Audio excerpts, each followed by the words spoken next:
Hi, my name is Julia M. Spencer.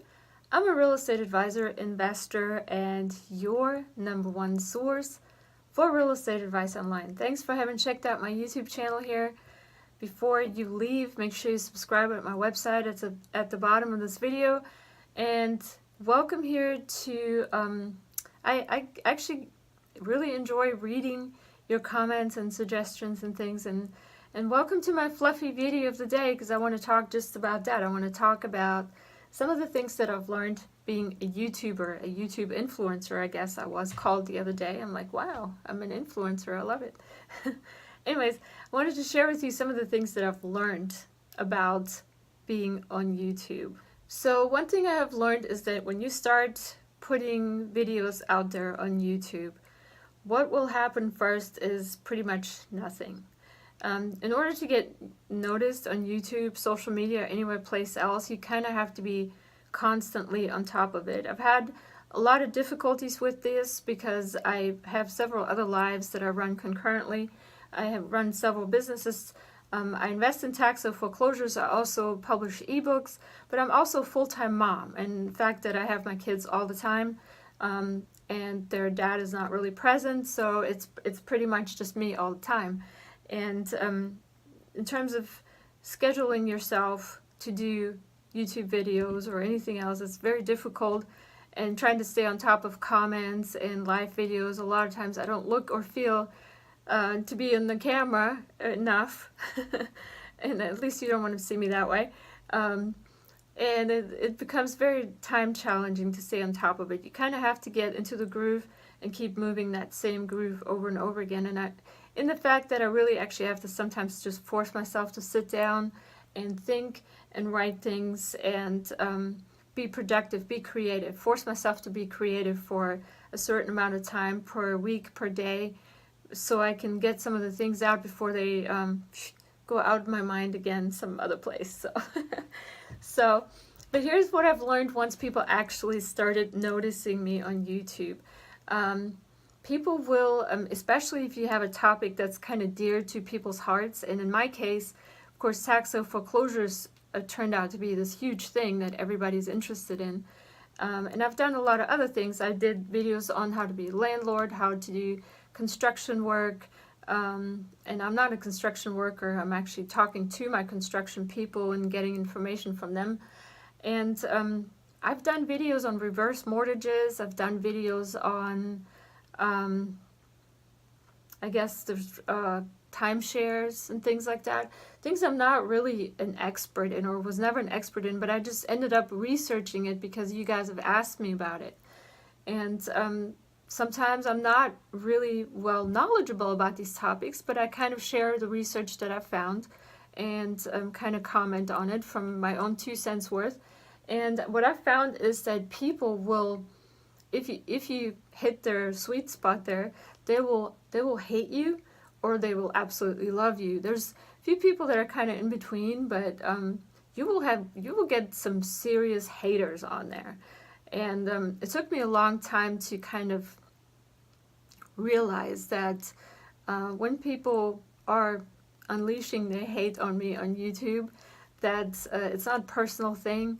It's something else that's happened to them. They're have some frustrations, maybe lost some money, were upset with something, and here goes this woman, and she just did like a little bit of a research, and now she thinks she's an expert and she's not, and so they kind of want to make sure they tell me these things.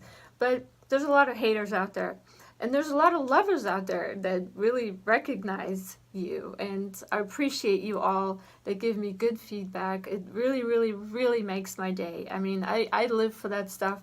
I'm not an attention whore or anything like that. I very well lived most of my life pretty much being ignored by the online community. And once I came out, basically, and I was warned of this. My mentors even said that once some people start knowing you, you're going to get some really high highs and really low lows, and you just have to deal with it and just kind of go with the stride. And so nobody's threatened to kill me yet, thank goodness. But I've had some serious hate mail, and sometimes the hate mail is sort of somewhat justified. I want to say sort of because I don't think hate is justified ever towards anyone, but people just know more than I do, and they definitely want to make sure that they express that fact and that I know about it as well. So, and then of course there's the lovers, the people that are giving me positive feedback, love my videos, give it a thumbs up. I love you all. Thank you so much.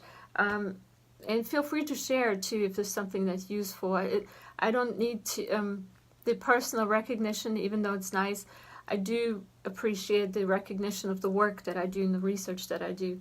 And of course there's always people that like want to date me and want to marry me, because obviously I'm single, so I'm okay being single. Actually, I date sometimes, and it doesn't kill me at this point in my life to be single.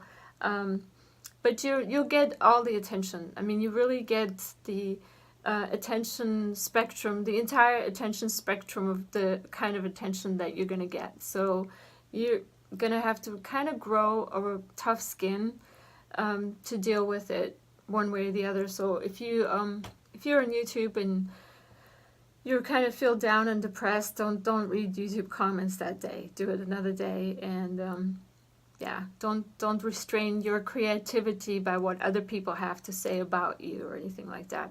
And also what I've learned is I started responding to some of these very bad comments that I've had, and I even realized that I sometimes have like emotional responses of upsetness, and I tried to answer and respond. It's like, no, that's not, you think wrong about me. This is not what I intended to say with this video, whatever. But I stopped doing that too. I tried to really focus on the question. If there is a question or there's criticism, to address that, and not really focus too much on the personal side, because it will just drain you. And I need my emotions for other things in life, and anyways. And other thing that I've learned is, and this was told to me by my mentors as well, if you get some sort of harassment going and starting, and people trying to smear campaign you and things like that, you have the capability and the ability as a YouTuber to block them, to restrain them, and shut them out.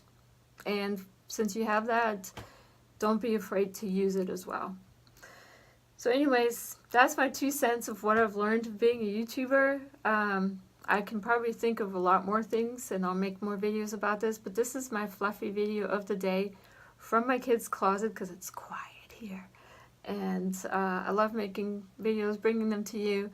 Any topics that you want to hear about, want me to research or ask about, feel free to leave them in the comments, share my videos, subscribe on my website, of course, and thanks for staying in touch, everybody. I really appreciate it. Have a great day. For your free guide to real estate investing, visit juliamspencer.com.